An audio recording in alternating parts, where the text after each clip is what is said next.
Right now it's 6. Last 5 days, he started really acting crazy. A local store owner saw the signs. I tell him, this guy crazy. He should be out of the street because he's gonna hurt someone. Just hours before a local man was murdered outside an ATM. That poor guy, he died for no reason.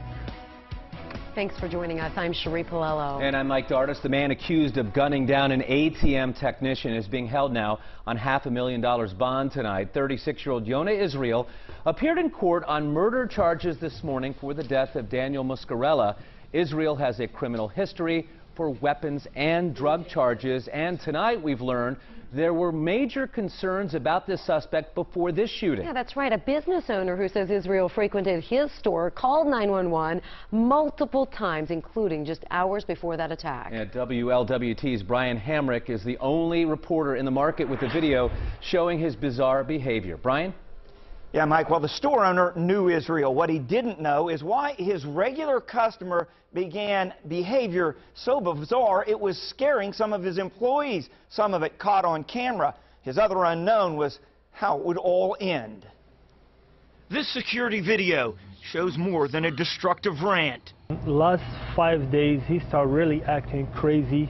Some say it's the last images of a man spiraling out of control. The same man, Yonah Israel, did purposely cause the death. Now accused of gunning down an unarmed ATM service technician.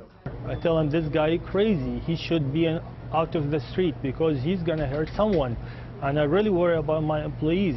Wakas Kasana tried to sound the alarm about Israel. He says the man is a regular customer at his Sunoco on Seymour who acts strange, but recently went over the top. He and his employees called 911 6 times in the 4 days leading up to the shooting, all over Israel. He came behind the counter, he go over there, he took the cigar, and even he showed me, I taken the cigar, what you gonna do? This was Sunday. Wakas says that's Israel stealing a cigar, then showing him before walking out. He says there's no audio, so you can't hear Israel yelling strange statements. But it wasn't for me like a big deal. It's like stealing cigar. At least he don't hurt no one. It's okay.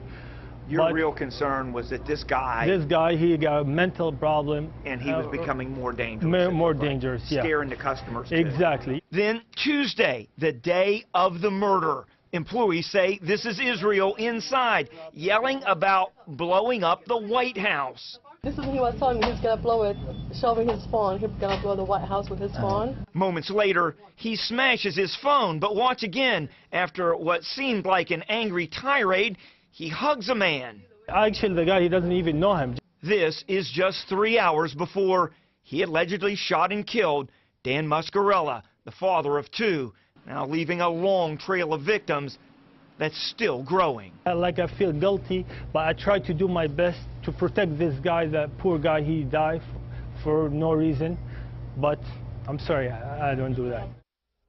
Now, the store owner says of the 6 times he called 911, a detective came once and he saw officers respond 2 other times. There could have been more, but he didn't have contact with the police. Cincinnati police did not return our messages for information about the incidents. Mike? All right, Brian Hamrick live for us tonight. Thank you. Israel has an extensive record with dozens of arrests. He was most recently released from prison back in October of last year. He was on 5 years supervised probation.